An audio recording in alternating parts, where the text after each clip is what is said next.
नमस्कार, सुजस बुलेटिन में आपका स्वागत है। मैं हूं आपके साथ अभिलाषा गर्ग। एक नजर हेडलाइंस पर। मेगा अभिभावक शिक्षक बैठक और निपुण मेले का हुआ आयोजन। 1000 करोड़ रुपए से अधिक की दी गई सौगातें। मुख्यमंत्री ने की राज्य स्तरीय मेगा पीटीएम की अध्यक्षता। विद्यार्थियों, अभिभावकों और शिक्षकों से किया सीधा संवाद। कहा, शिक्षा केवल पाठ्यक्रम का संकलन नहीं बल्कि संवाद की संवेदना और सहभागिता की संस्कृति है। प्रोजेक्ट नमन के तहत 100वें नमन सेंटर का वर्चुअल उद्घाटन। रक्षा पेंशन भोगियों, पूर्व सैनिकों और उनके परिवारों को सहयोग और सेवाएं प्रदान करने के लिए बनाए गए हैं नमन सेंटर। बसंत पंचमी के पावन अवसर पर स्कूल शिक्षा विभाग के द्वारा जयपुर के विश्वविद्यालय कॉमर्स कॉलेज में राज्य स्तरीय मेगा पेरेंट्स टीचर्स मीटिंग का आयोजन किया गया, जिसका शुभारंभ मां सरस्वती के पूजन, दीप प्रज्वलन, सामूहिक सरस्वती वंदना और वंदे मातरम के गायन के साथ हुआ तथा इस दौरान नेताजी सुभाष चंद्र बोस को माल्यार्पण कर श्रद्धांजलि अर्पित की गई। कार्यक्रम की अध्यक्षता करते हुए मुख्यमंत्री श्री शर्मा ने कहा कि शिक्षा राज्य सरकार के लिए केवल विभागीय दायित्व नहीं बल्कि राजस्थान के भविष्य के निर्माण का सशक्त माध्यम है और विद्यार्थी आने वाले कल के नेतृत्व करता है। उन्होंने शिक्षा को मूल्य आधारित, व्यवहारिक, नवाचार युक्त और रोजगार उन्मुख बनाने पर बल देते हुए मेगा पीटीएम को अभिभावक शिक्षक सहभागिता का सजीव उदाहरण बताया। उन्होंने कहा कि प्रदेश के युवाओं को वैश्विक स्तर पर रोजगार की उपलब्धता और उनके कौशल विकास के लिए सरकार संकल्पित है। वहीं इस दौरान मुख्यमंत्री ने जयपुर में विदेशी भाषा संचार कौशल स्कूल की स्थापना की घोषणा की। यह संस्थान युवाओं को अंतर्राष्ट्रीय मानकों के अनुरूप तैयार कर उनके उज्जवल भविष्य का मार्ग प्रशस्त करेगा। मेरे प्यारे भाइयों, ये बसंत पंचमी का पर्व नव चेतना का पर्व है, नव सृजन का पर्व है, नव संकल्प का प्रतीक है। और आज मैं मेरे प्रदेश के सभी विद्यार्थियों से, सभी छात्र और छात्राओं से मैं आज कहना चाहता हूं कि वो हमारे इस प्रदेश को और देश को आगे आप बढ़ाते रहेंगे, यह मुझे विश्वास है। आज के दिन राजस्थान की शिक्षा व्यवस्था के लिए एक ऐतिहासिक अवसर है। आज इस पावन अवसर पर प्रदेश में 75 लाख विद्यार्थियों द्वारा सामूहिक सरस्वती वंदना कर शिक्षा की देवी को नमन किया है। यह कार्यक्रम शिक्षा में सहभागिता, संवाद, सामूहिक उत्तरदायित्व की एक नई परंपरा की शुरुआत है। यशस्वी प्रधानमंत्री नरेंद्र मोदी जी के नेतृत्व में आज का भारत अमृत काल से गुजर रहा है। आत्मनिर्भर भारत, नवाचार और वैश्विक नेतृत्व की ओर हमारा देश तेजी से आगे बढ़ रहा है। इस अमृत काल में देश और प्रदेश को विकसित बनाने का दायित्व सबसे अधिक आप युवाओं के कंधों पर है। युवा जब करवट बदलता है तो निश्चित रूप से बदलाव होता है।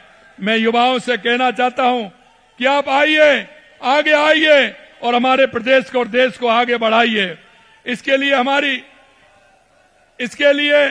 हमारी सरकार युवाओं की शिक्षा, कौशल और विकास, रोजगार और स्वरोजगार के लिए अनेक तरह के प्रोत्साहन दे रही है।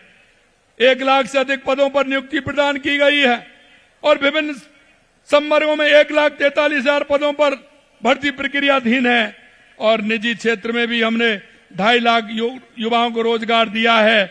और आपने अभी देखा है, अभी हमने, क्योंकि स्वामी विवेकानंद जी की जयंती 12 जनवरी को 1 लाख भर्तियों का कैलेंडर भी हमने निकाला है।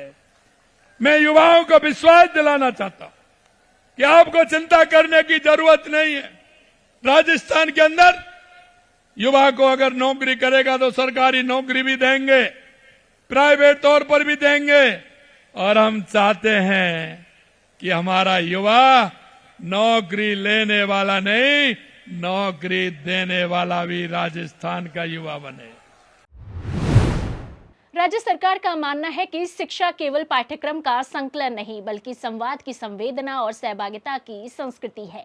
मेगा पीटीएम उसी दर्शन का सजीव उदाहरण है, जहां करीब 65 लाख अभिभावक एक साथ इस अभियान से जुड़ने का लक्ष्य लेकर आगे बढ़े। इस अवसर पर मुख्यमंत्री ने विद्यार्थियों, अभिभावकों और शिक्षकों से सीधा संवाद कर शिक्षा की जमीनी वास्तविकताओं, अपेक्षाओं और समाधान पर विचार विमर्श किया। सभी को नमस्कार।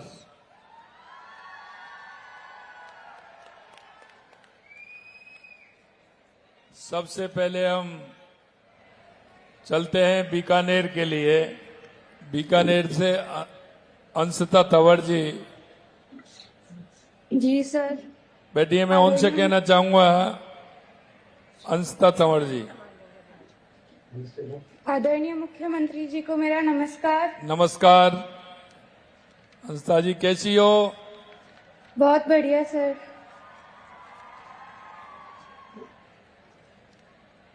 बताइए, आप कौन सी क्लास में हो? 11th class. अच्छा। और आपका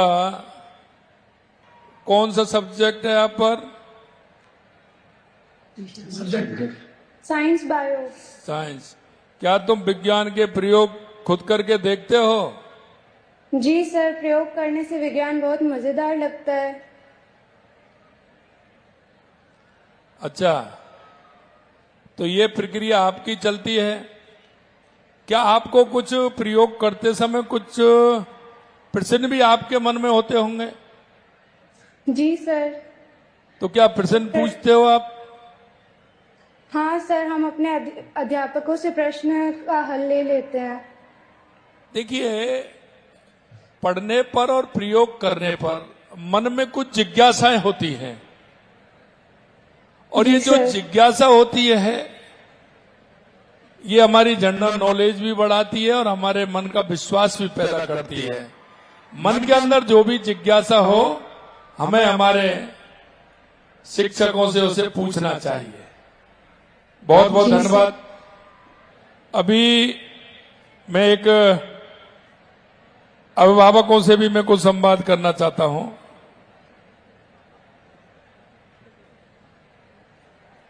तो मैं अभिभावक बैठे हुए, मैं उनसे भी पूछूंगा, क्योंकि ये संवाद है, इसमें छात्र भी है, छात्र छात्रा, अभिभावक भी है और माता पिता भी हैं।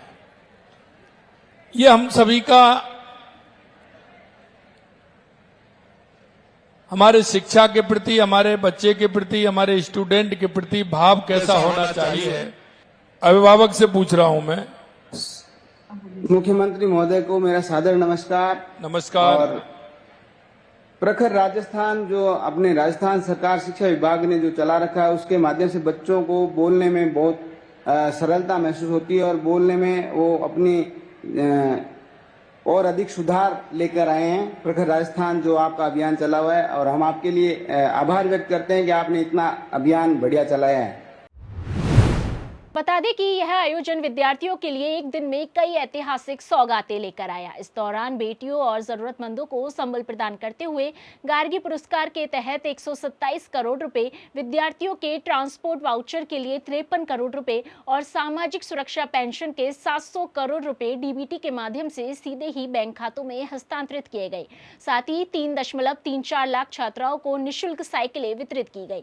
इस दौरान कृष्ण भोज कार्यक्रम और निपुण मेलों का आयोजन किया गया, जिससे विद्यार्थियों के पोषण, स्वास्थ्य और बुनियादी साक्षरता को सुदृढ़ करने की राज्य सरकार की प्रतिबद्धता स्पष्ट हुई।